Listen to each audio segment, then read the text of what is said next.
Hello, chaps and chapesses. It's me again, your old pal, Johnny D here. That, of course, is John Dispatcher himself.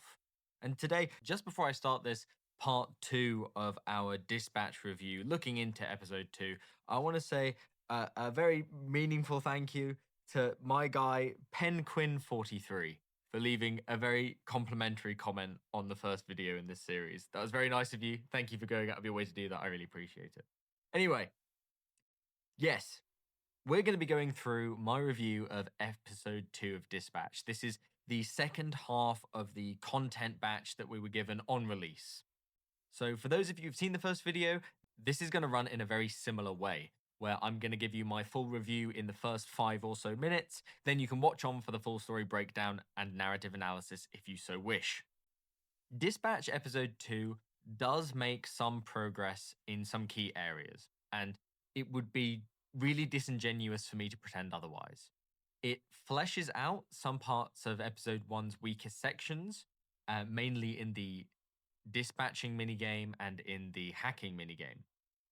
The problem is that whilst these systems are getting better and are getting more interesting, the fact that they very clearly had this in their back pocket that they were saving for episode 2 that they intentionally kept out of episode 1. And that to me just feels pointless because the system in episode 1 was so subpar, was so uninteresting, was so unengaging that it really feels silly to me that they decided to withhold even the most very basic of things that made it worth playing in the first place. However, we do really expand the cast in this episode, meeting a whole host of imaginative and interesting heroes. Though the thing that really makes me struggle again is that there's so little to be said for any kind of depth or development to most of these characters. We are locked into having single topic conversations with people that happen once and only once in the episode. So it's less like we're meeting and engaging with actual people. It's more like we're being hand-fed a stereotype or an archetype or a kind of general vibe for a character that comes together relatively well, but has nothing beneath the surface to it. Everything is exactly what it seems to be on the surface is the problem. Everything's too opaque, you know? A lot of the time, it feels like the game is wasting its opportunities. It feels like there's so much world building or relationship development opportunity that is totally missed. The hacking system remains nothing short of hot dog shit, to be honest. It genuinely should not be in the game in its current state. Either take out Mecha Man's own personal reliance on tech, which you obviously can't do, or, which is what it should have been in the first place, make the hacking game fucking worth doing. It's shit. It's a cutscene in and of itself. The fact that it tries to differentiate itself from the normal sort of interactive film part of the game is actually audacious in the extreme because it's nothing short of the exact same thing with such constraining limitations on what you can and can't do in the hacking minigame. It's indistinguishable from just being an on-track experience. The dispatch system does develop quite a lot, but it's not enough to make it feel like you're not just waiting for it to be over so you can get back on with the main story. And when it comes to the main story, there's very little plot development, to be honest. And you have to remember, right now, at the end of episode 2, yes, we've got a lot of content to go, but we are a full 25% into the story's runtime. If this was a limited series or a novel or any other kind of medium, I would be suggesting that by this point, I know sweet fuck all about this world or these characters. And it's really egregious, to be honest. This is not how The Wolf Among Us felt. This is not how Tales of the Borderland felt. And I appreciate that at least when it comes to Tales of the Borderlands, you have a pre-existing backdrop of the rest of the Borderlands series to play off of. But there is just so many examples of games that develop worlds that have so much more depth in about the same amount of playtime and substantially less of the total full playtime. It doesn't feel like you're integrated into the world of Dispatch very much more than you were in the first episode coming out of this. And the real problem is that once again, fundamentally, the Achilles heel of this game is that your choices still matter so comically little. It doesn't fucking matter what you do in this game. And it pulls me back again to my original point in the first video that you don't need to buy this. You literally just don't need to buy this game because you will watch it online through this video or another or another or another. If you've watched a full-ish playthrough or some other analysis like this or some story breakdown, you've done it. You don't need to play it yourself. And it feels so disparaging for me to have to say that. At this stage, unfortunately, I still cannot recommend Dispatch.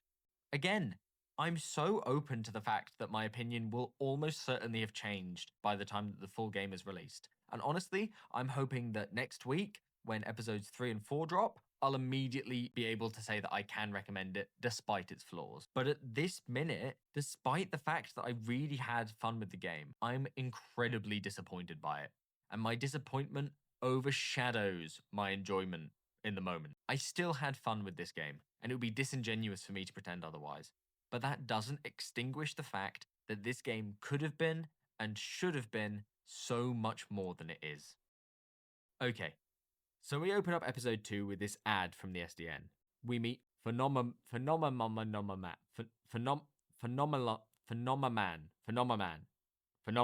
I've got it this time. I've got it down. You'll remember he was the character who was sort of leading us through the Dispatcher minigame in episode 1. And again, his design here is really nice blend of this same neo-retro aesthetic that I think really shines in Dispatch. I really like this kind of mantle he's wearing across his chest, shoulders, the collar rising up towards his jaw. It's almost quite quietly regal, almost Egyptian in styling, but trying to hide what it really is with these sort of nearly kids' toy, plasticky, big, bold colors, you know? This ad is funny for how fucking stupid it is. This woman coming out saying that she's going to miss band practice, and then Phenomenan lifting this giant random boulder off of her car as if it's going to fucking make any bit of difference in the world to this woman. I think it's a nice little comment on how superhero stories often hand wave away the destruction and disruption that these superpowered adventures so often have on normal people. Yes, the Avengers or the Justice League beat the bad guys in the end, but half the city is fucking wrecked, bro. What do you think that the fucking water or power or public transport system looks after an event like this? And ultimately, how does having a super powered paramilitary outfit actually help people rebuild or go about their business? Superheroes are a very specific tool, used for a very specific purpose most of the time, which is to punch supervillains. They're not ambulance crews or firefighters. They're not financial aid to help rebuild or restructure. They are plasters on a societal cancer caused by corrupt billionaires hoarding assets when people are starving on the streets. Sorry. Supervillains. Supervillains. Yeah. Supervillains. So it turns out that this is actually a diegetic ad, as in it takes place literally within the world of the story as we're watching it, as Mecha Man is sat waiting in the SDN office for a meeting. And don't you worry, he's not waiting alone. He's graced with the presence of the most unfortunately repulsive man alive. Here he is, Waterboy. He's so awkward. Oh, my poor baby boy. Oh, he's awful. He's intolerable to watch. He brings me genuine physical pain every time he's on screen, but it's not his fault. He's so pathetic and weak. You know, he looks like a disabled pug on a wheelchair. Bless him. He's just this perpetually damp little freak in this skin-tight latex and swimming goggles. He actually reminds me a lot of Stork from Stormhawks, for all 3 people who know what I'm talking about. His, his lines about snow persons that don't have to be white is actually so funny because he is awkward and bumbling about it. And look at him. He's just so pathetic. He doesn't know how to tie his own tie. You know, he's not intentionally being a bad guy. He's just stupid and unfortunate. And you can't help but want to protect the poor little runt from this big corporate world that's going to eat his moist little bumhole alive. And Mecha Man is such a dad here, just grabbing the little bastard and trying to calm his nerves a little bit. It's clear here that the message is that Mecha Man sees being a hero as much more of a vocation rather than just being a profession that you go into, as something that he's trained at and took incredibly seriously to get to his level of skill. So often we play a noob in these games just so that we can learn about the world alongside the character. You know, it's a time honored trope in a huge portion of all fantasy or sci fi stories. But having a centerpiece here who's already at the beginning of the story taking on this mentoring role is a big breath of fresh air to me. Now, here comes Flambe. Now, depending on what you decided to throw at Flambe in episode 1, he will either show up here with a missing tooth or with burnt off eyebrows. This is a really funny bit, and it's a really nice way that the game pays attention to detail. But ultimately, unfortunately, I have to recognize the fact that this is a very minor thing that happens in our choices thus far. Like, we only ever get one of these two minor disfigurements. It doesn't really impact the plot in any way thus far. Though, who knows? Maybe it'll come up in a big way in episode 3 and 4. But fuck it, it's better than the rest of the insignificance we've had from most of the other choices in episode 1. So I'll absolutely take it. So Blazer comes to pick us up, and she really just fucking shoves us into this room for some reason. I don't know if this is supposed to be a subtle nod to her strength and the idea that she's not perfect at moderating it herself at times, but it's a nice touch if it is. Blazer makes it clear that secret identities are a big deal in the Dispatch universe, and she doesn't want people finding out that Robert is Mecha Man. Again, this makes the fact that the Mecha Man suit was initially just sitting in a garage in a shared public block of flats slightly stupid, but whatever. Nonetheless, as a vertically challenged man myself, if she were to hit me with this "I remember you being bigger" bullshit, I would reverse pile drive her through that big ass table, superpowers or no. Are you kidding me? Oh my god, this line. I've never felt silly wearing this. The obvious part being left unsaid is until now. This is so important to the difference between Mecha Man and the rest of these corporatized heroes here. These corporate heroes at SDN are brands, they're products, they are marketing strategies. The Mecha Man undersuit is far from that. It's a uniform. It's a vital piece of equipment and protection meant to keep Mecha Man alive and integrate his technology. Anywhere else, this suit is a part of a larger armor, both figuratively and literally. It's an essential, just part of the job, and more than that, part of a legacy. But in here, in this hyper capitalist husk, it's become a costume for the first time, a toy, a dress to impress accessory. Back to our old fucking favorite explaining literally every single joke immediately after we made it. And actually making Robert in character in this scene make some kind of meta recognition of this. It's stupid. It's bad writing. You do not need to explain every last single fucking line as if to the lowest common denominator in the room, the biggest mouth-breathing idiot who could ever possibly consume this piece of media. I really can't imagine how this got past a writing room. Why didn't anybody fucking stop? I immediately forgot what I was talking about. So, Mecha Man getting dressed and not really caring that she's here is so in character to me. He is a grown man who doesn't care about getting changed in front of blonde Blazer, especially because we didn't kiss her. Oh! On the other hand, she gets crazy flustered by it and let me at him. Awooga, let me at him. I'm going to eat him up.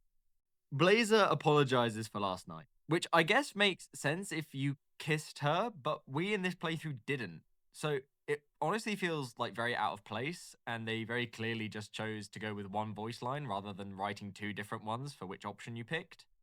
I think your canon reply to this should be to be as professional about it as possible, but you horny bastards sure can make yourself known, which is nice. And oh my god, an invisible pervert.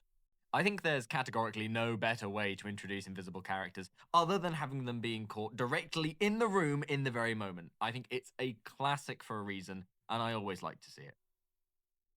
Invisigal, from me personally, gets mega points for just breaking out with the most important question first. What a trooper. She's genuinely so funny. She's like, oh yeah, just clothes on, just dry humping. That got me the first time I was playing through this.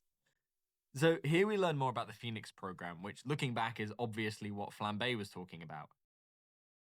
Having Invisigal stealing Blonde Blazer's earrings right here is really funny. She's this representative of the group, and it gives us a really efficient insight about what we can expect when it comes to the general disposition of the reformed villains as a whole. Also, quickly, does somebody on this writing team just not know what a dad bod is? Mecha Man is 100% fucking lean muscle. He's built like a bare knuckle boxing champion or an Olympic swimmer. Dad bod? Dad bod? Who told this elder millennial writer what the fuck those words mean and why did they lie? I will say that I really love Robert's writing here. He's so confident, pragmatic, and compelling to listen to. To say that he immediately jumps into his role as a dispatcher would be an understatement. It's like he's been doing it for years, and I really, really like that. And well, I'm wet. It's so funny. She's so out of pocket, and I love her. I don't even know at this point if she's being facetious or not. I don't know if she wants to jump him or could not be less interested. And that's funny. Now we head into the office, and I'm treated to Big Man in Tiny Chair, who I love deeply and we will never talk about again. Blazer's giving us the sort of intro. She mentions that there are some people here who aren't even people, which is interesting, but we'll walk straight past that.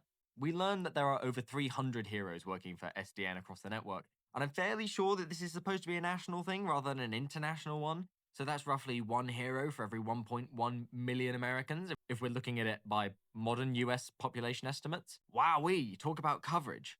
And then we learn that 50 of them are here, in this area. So that takes the national average way down. But who knows, maybe this is a lot more localized than I first envisaged. And here we're introduced to some of the extremely diverse members of staff here, including Lara the Alien, which is cool.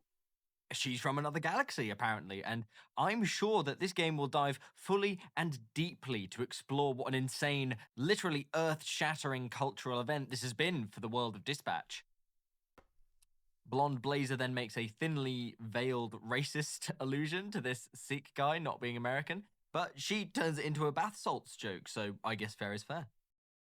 This bio break shit is weird, but I've also never worked for a big corporation, and my more successful peers tell me that this kind of rancid gobbledygook shithousery is all the rage in these horrific spaces, so I bow out to them. Now, this bit was slightly weird to me. So Blazer tells us to meet her in the records room, and I fully expected here to be given control over Robert as a character and to be able to walk around the office, talking to the different characters we'd just been introduced to in passing, and maybe picking up some law documents like faxes or reports or all the documentation that she specifically brings attention to. I was really looking forward to this actually, and to be able to start branching out and feel more like a lived in world. But no, this doesn't happen at all. We just teleport to the toilet, which I guess is fine, but it still feels like, we're missing out on some of that point and click adventuriness that a lot of these half game, half films interactive experiences had. Anyway, I don't want to complain too much about what the game isn't, because unfortunately, I've got my hands full complaining about what the game is. And speaking of having your hands full, we go to have a piss, where we are joined by the biggest man in the world, who seemingly has his own custom-built urinal, specifically designed to accommodate the full gallons of piss this enormous Samoan demigod seems to produce. He offers us a little fist bump, which, first of all, is crazy business. Crazy fucking business. Inarguably crazy business. But also, to be honest, who gives a fuck? It's not like crazy unhygienic or anything, especially when we're literally going to go wash our hands after this anyway. I don't want to disrespect this man who looks like he could shoulder press continental shelves. Now, Royd pisses for the entire time, and I was so hoping that they would do this. The guy pisses like a fucking horse, and I respect the dedication to the bit here. We bravely ask the largest man in the Nine Realms if his name is a steroids reference, which he becomes immediately, evidently, and sincerely insecure about, whether people think he's natty or not. I gave him some reassurance, and then he reveals that he knows our secret identity as Mecha Man. We then learn that Royd is the one that's rebuilding the suit for us, or is at least the one sent to get it. And arguably more importantly, he intends to get right on doing so without washing his big fucking dirty piss-covered hands. This scene is a little funny, I guess, but to be honest, it doesn't really progress the story anywhere, and in retrospect, I really don't know why they decided to include it here. There's other spots in the story that would have worked equally well to introduce this guy, especially considering that we literally don't see him again for the rest of the episode. I don't know. I like the guy. His design is a little bit derivative, but I guess it's pretty cool. And, you know, he seems friendly and nice, but I don't really know what he's doing here. Then we meet Trackstar. But wait, we heard in the last episode that he was the youngest member of the second Mecha Man's team. So how the fuck is he possibly so old? His dialogue is so great. He is so funny. He only speaks in a fucking foul-mouthed string of insults. And I think it works really well into this role as this crotchety old man figure. His name is Chase. Get it? Because he has speed powers. Because he's chasing villains. Yes. That's good stuff. What I really do appreciate here is this portrayal of grief. It's revealed that the two haven't spoken to each other for 10, 15 years, and that Chase tried to reach out after Robert's father died, but he didn't respond. And they just immediately, between the two of them, agree to let this be the truth and move past it without letting any kind of baggage or ego get in the way of it. I really appreciate that they didn't drag this out into something bigger or have Chase carry any kind of resentment, whatsoever, really.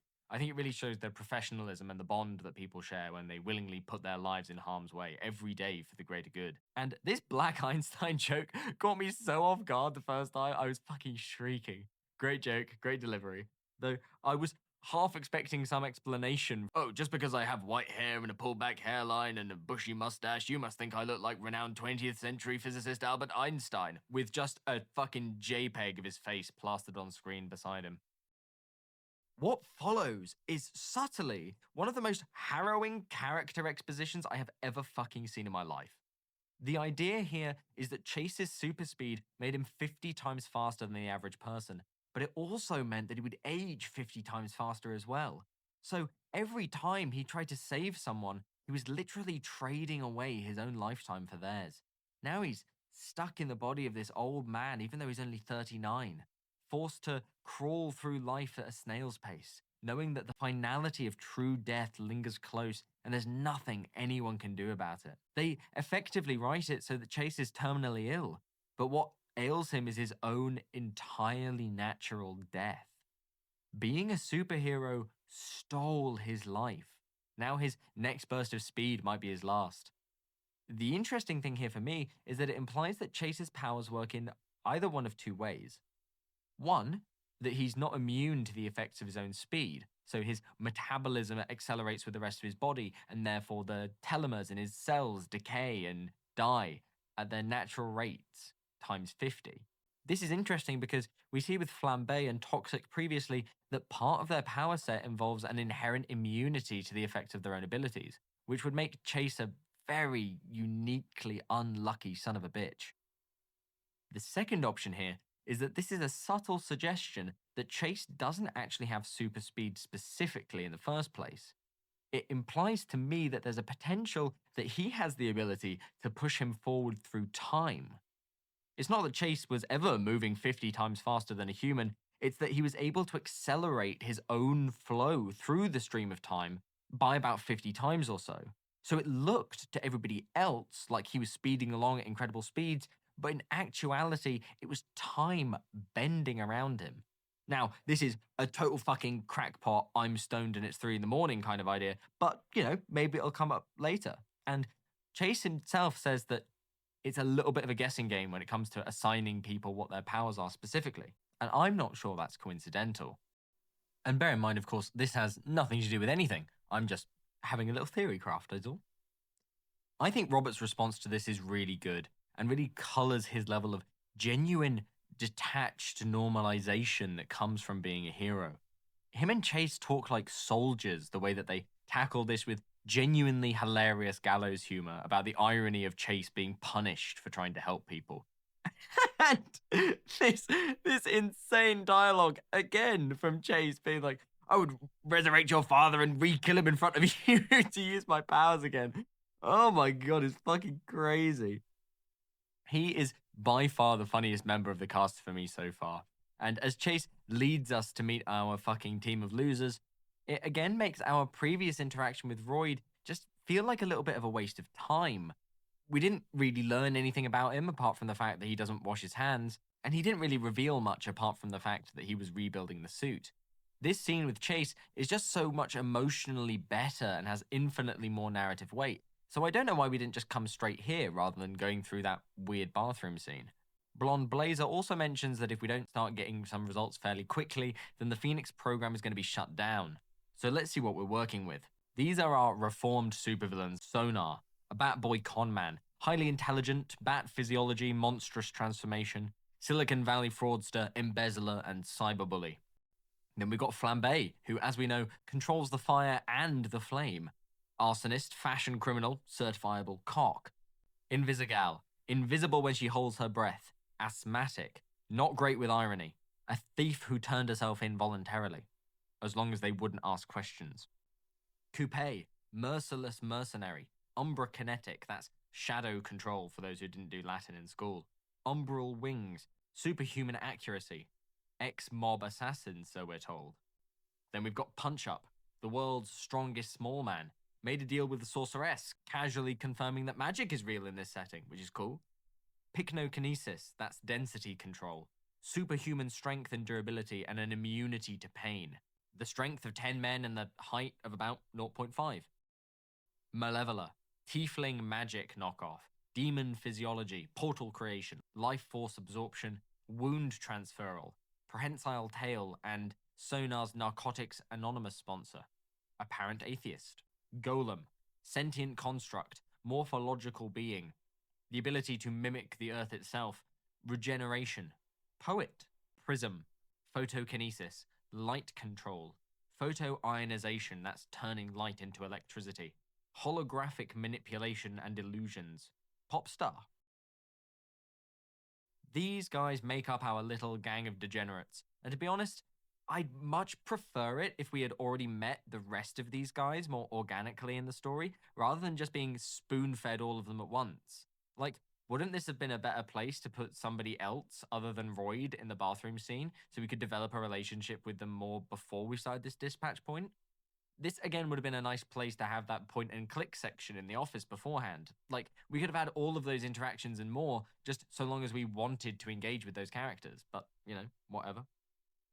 Even Chase notes here that Blonde Blazer cannot fucking keep her hands to herself when it comes to my man Robert Robertson III. But we get that old man back nicely with a squeeze of his own wrinkly tendons. These two, like, already jumping back into their friendship like ducks to water in no time, is so great because they are so funny together. And the thing that really pisses me off is that once again, Dispatch specifically brings up its own shortcomings, as if talking about them somehow makes it immune to criticism.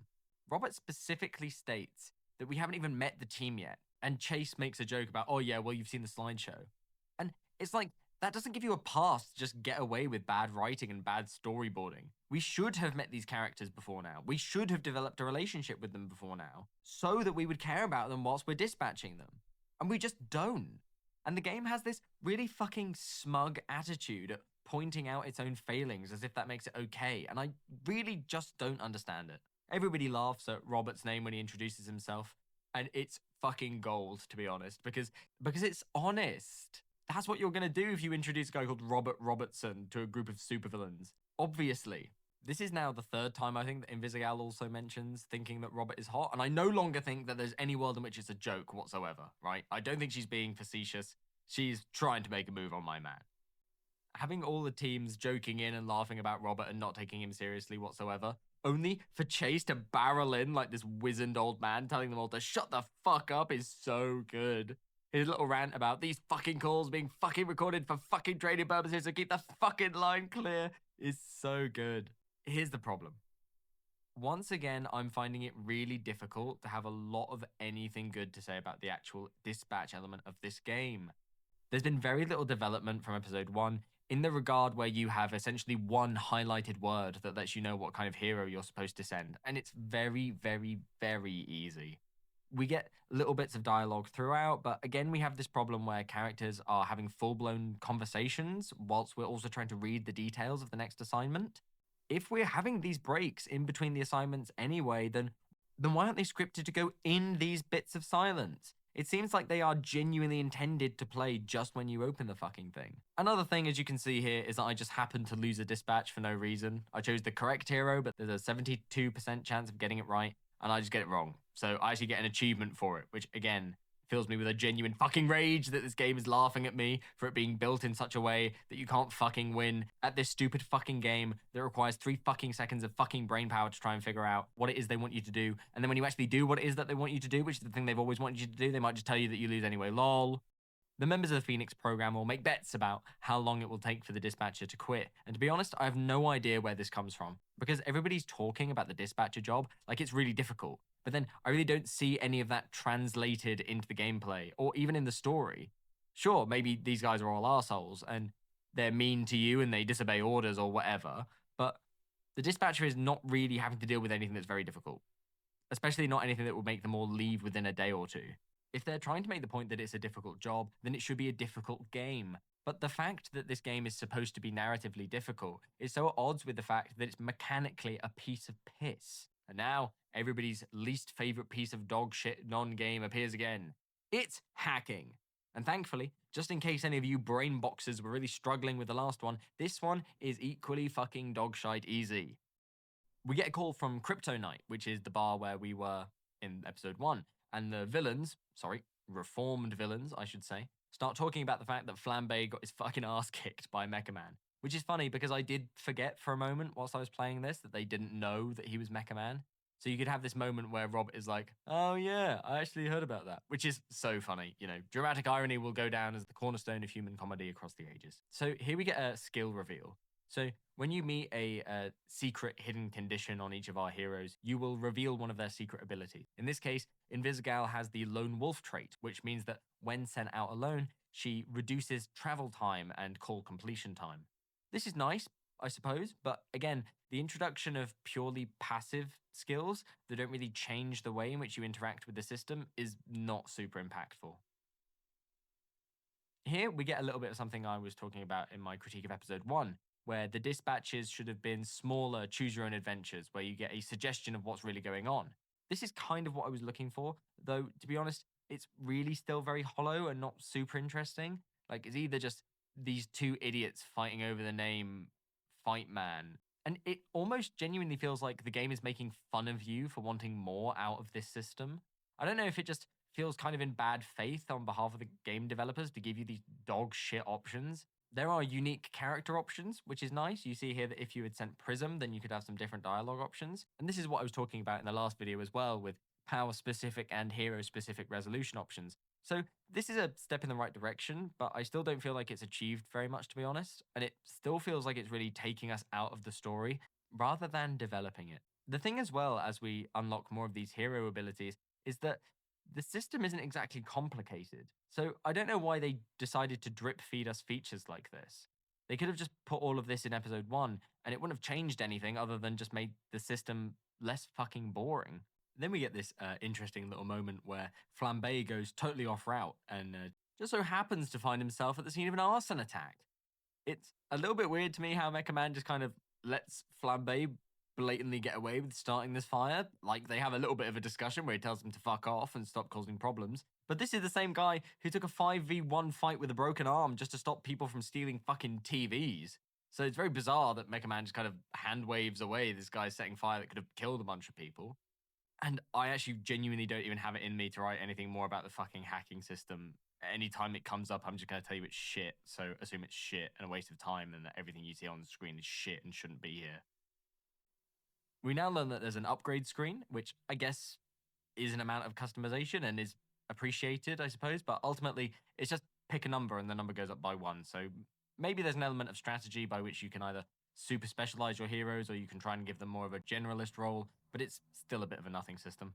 Then we get this new kind of dispatch where you can choose multiple ways of handling it. So in this case, we have this guy called Willem van der Stenk, and our options are to let Sonar go, because he's a big Van der Stenker fanboy, or do literally anything else. I let him go because I'm not a bad guy and I like bats. More to the point, being somebody that Sonar would admire means that this guy is some sort of crazy crypto bro himself. And then I win either way because A, Sonar is an annoying bitch and both of them have their day ruined, then I win. Or B, Sonar actually does his job and then I get the job done. We then learn, in reply to my question about the short lifespan of most dispatchers, that the last one left because Flambe set his Kia Soul on fire. I think personally that all Kia Souls should be burnt to the ground because they look like a children's drawing of a car brought to life, so I can't hold this against him. We unlock a couple of more abilities and have a couple of more segments until we get locked into this section where Invisigal is being sent to Granny's Donuts.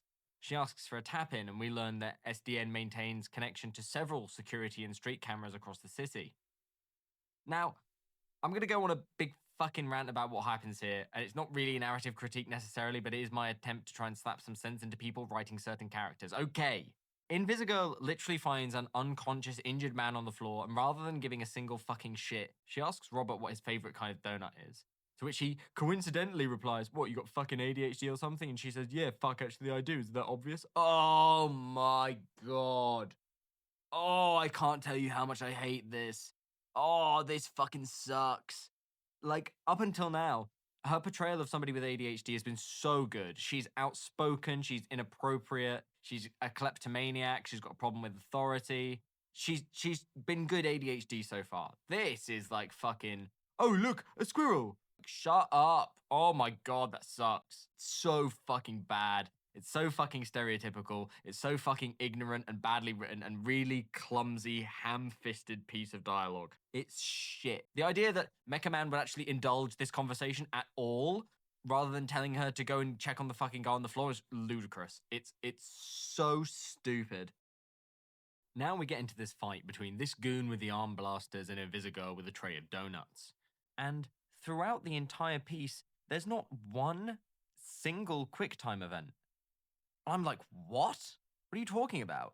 This is absolutely been the setup for the entire game so far, is that you have a fight scene and you do the QuickTime events. That's like a core part of this package, surely. And they just don't do it. And I guess it's because you're not playing as Mecha Man right this very second. But that's the fucking stupidest shit I ever heard. Why aren't you letting us just play this fight?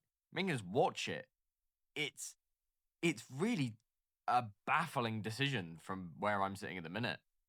Now, it also says earlier that she's an expert in hand-to-hand combat, but I don't really find a way to resolve that with the fact that she's also so asthmatic. Like, how is she a threat to anybody when her power is to go invisible when she holds her breath, but she can't fucking hold her breath? Like, obviously, I understand the irony, and it's a funny way to play this kind of invisible character, and I do really like it, but it slightly removes some of her credibility as a threat. Oh shit, how do we defeat Invisigal? Oh, I know, put our base at the top of a mildly steep hill. Now, we get the genius idea to short out his blaster with the sprinklers. And now, I don't know about you, but if I had some crazy space age energy projection technology, I would assume that it was at least relatively waterproof. Even if it's not supposed to get wet, I don't think that fucking sprinklers are going to short circuit that kind of thing, but what do I know? Guess what? We're back into the hacking. This time it has you remember a password. It's still shit. But even worse than being forced to do the hacking minigame in the first place is that it doesn't fucking matter whether you succeed or not. Because regardless of our intervention or lack thereof, the exact same problem is solved in the exact same way. This game fucking sucks when it comes to pretending that your input matters. And I'm really increasingly struggling to find any argument why this isn't a film and not a game at all. Invisigal gets to have her Jinkies my glasses moment with her inhaler as it goes scrambling across the floor. So Invisigal gets to have her Jinkies my glasses moment as her inhaler goes scrambling across the floor. And I can't help to think that there is no world in which we don't have like a ventilation mask or something for her. Like, are you serious? Could we not? We're supposed to be a company that can fix the Mecha Man suit. Can we not get this girl like a mask or something? Why is she holding a normal fuck-ass inhaler? So Granny decides that it's his turn to get involved. And yeah, this is an old man called Granny, which is interesting, but I don't care. And he decides he's had enough of being taken for a fool, and it's time to start blasting. I suggest in my first playthrough that she goes for the guy who is evidently the bigger threat here, the thief who is trying to kill her. And Robert correctly reasons, as I did, Granny doesn't even know how to shoot this fucking thing. And as if the game literally couldn't care any less about the choices that you make, she just blatantly decides to ignore your instructions in the first place. Now, I don't have an issue with the story being out of control in a choose your own adventure game. I think characters not immediately capitulating to every single thing that you say is important, and it can add a real sense of struggle and conflict. The problem is that that has to be taken as part of a wider scope of how impactful that you can already be in the narrative.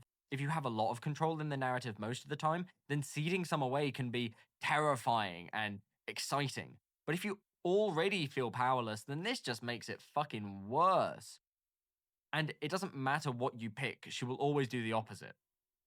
So, in the end, Granny gets blasted one way or another, the villain gets away, and Invisigal regards this as a huge success. Ultimately, at this point, it's pretty clear that regardless of what we pick and which order she disregards, Invisigal kind of fucks this up.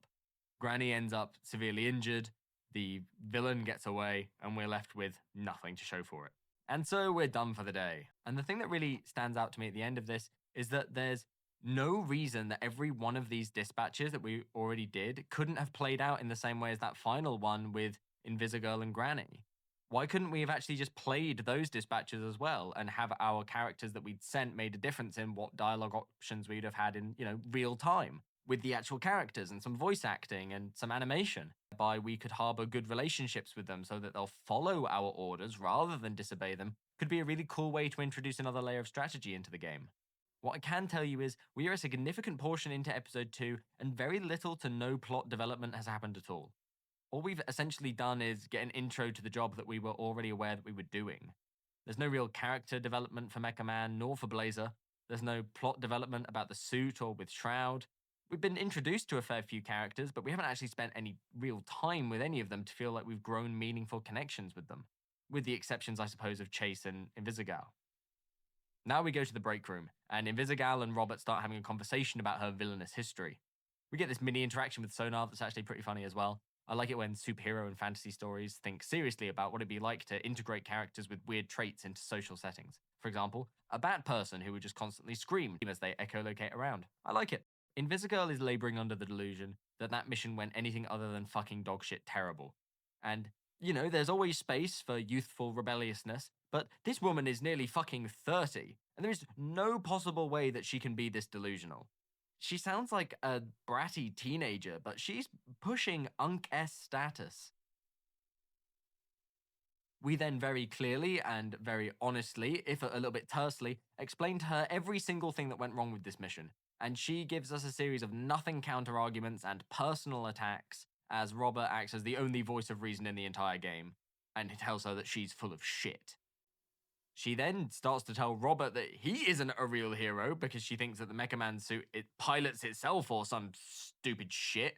I mean, I don't know how she's possibly having this argument with somebody who doesn't have powers and was a better hero than her anyway, but she's just a bitch, so I guess it's fine. And then my man Robert Robertson reads her to fucking filth. So she storms out, then comes back and sucker punches us from invisibility. This is a very ADHD thing to do, I think. She's fucking volatile, she's bad at taking criticism, she's violent. And, there's something in here, this little motif of him ending up on the floor again with his nose bleeding. So we get called into a meeting with Blonde Blazer, and she asks us about our nosebleed. To me, it didn't seem like a good example of Robert's control over the team in the first day to admit what happened.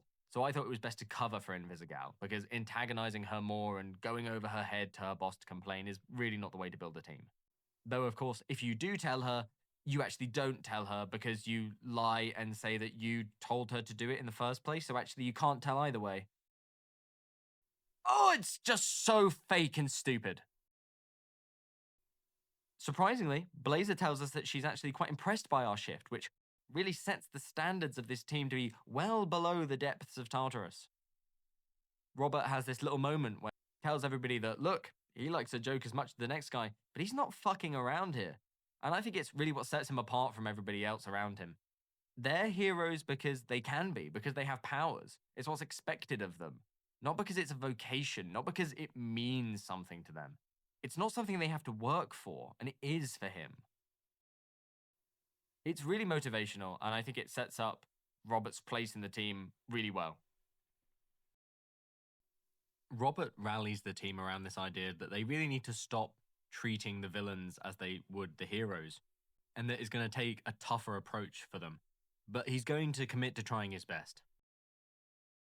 Then, as we're leaving, we're treated to this scene with Waterboy, who apparently got hired as some sort of janitor. The Invisigal actually remembered our favourite donut from earlier and put one on our desk for us before promptly coming back and exploding it all over our computer in what seems to be a fucking cum rag. I'm just going to play the audio that I recorded from my first time playing so you can hear my abject disgust at what happens next. Straighten out your back.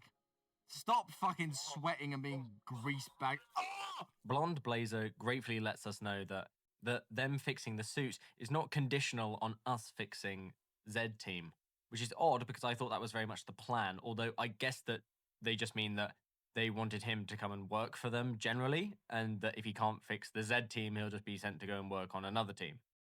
And keep your goddamn hands off me, woman. So I decide I'm going to be crazy and ask if she wants to grab dinner, because ultimately I don't necessarily think that an invite to dinner between two colleagues is a date. I think that's entirely kosher. And we learn that this cheating, trifling hoe is actually in a relationship with Phenomenan, despite the fact that she's been eyeing us up, drooling, grabbing, and groping us the entire time. Terrible behavior, though based on our current superhero motif of mustached villains and evil supermen, I'm sure that later on that Phenomenan is going to end up being some human-hating, abusive, horrible asshole that justifies her doing this.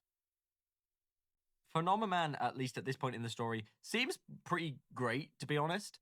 And I really hope that he doesn't just turn out to be another fucking evil Superman, because I really like his slightly alien way of speaking. You know, I'm fairly sure it's going to be revealed that he's an alien based on the fact that he has these really weird speech patterns, and he's quite reminiscent of Starfire from the original Teen Titans series. But he seems very nice, if very naive about humans. He asks Robert why he's so small, but he does so with so much sincerity, like he's genuinely asking. And I think it's very difficult to portray him as like arrogant or condescending, because it's very clear that he genuinely does not know what he's talking about. He's just like a little bit autistic. So Phenomenan invites us to go for dinner with the two of them in Tokyo, and I absolutely take this offer because Phenomenan seems like a very nice guy to me, and he's just accidentally a little bit weird and condescending, but he's very earnest and genuine, and I absolutely see a world in which somebody with incredible superpowers will be really confused about how it is that normal people navigate the world. It's the same thing for us. Basically, imagine if we interacted with somebody who was 10 times more fragile and 10 times weaker than us. We would freak out about them. And you know, it's not every day that you get offered to fly to Tokyo to have some authentic, high-quality Japanese food. So she's over his shoulder being like, no, because she's a trifling, cheating bitch. But I've got nothing to hide. I've got no problem being boys with Phenomenan, so I absolutely take him up on it.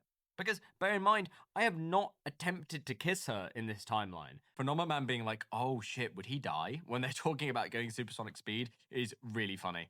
And again, I really, really hope that they don't just narrow him down to be another evil Superman clone, because I think he's genuinely really fun. The problem with this episode in the end is that nothing fucking happens. This episode should have absolutely been a part of episode 1 and just given to us as one solid piece of content. We make no real story development, very limited character development. Sure, we get a big expansion of the cast, but ultimately these are just giving us like character designs and like basic concepts.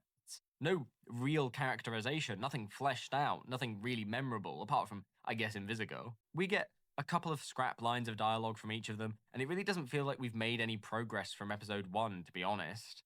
This episode just leaves me with a really deep sense of disappointment for what this game could have been if it was given a lot more attention and if it was taken a lot more seriously.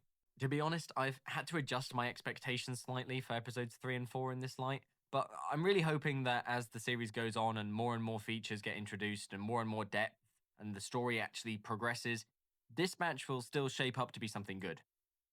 Because at its best, it is really, really, really good. But you get these flashes of brilliance just immediately overshadowed by everything that comes either side of them, and it's difficult to sit through. Ultimately, the biggest nail in the coffin for me when it comes to this game is that at the end of the day, player choices do not fucking matter. And that is the primary pitch of what the game is trying to sell you. when you get to the end of the credits here and you can look at your decisions that you made across this section, they amount to fucking nothing. Literally fucking nothing. None of these, apart from like one, have any impact regardless of what you choose to do. And it's actually unforgivable that the game would parade them in front of you at the end like this as if you'd fucking done anything. It's so insidious. It's so tone deaf. It makes me wonder, like, how the writers thought they were going to get away with this. Ultimately, Dispatch is not worth your money right now. Unfortunately, I cannot recommend it. The reviews for episode 3 and 4 will be coming out next week when they drop on the 29th. Until then, cheers.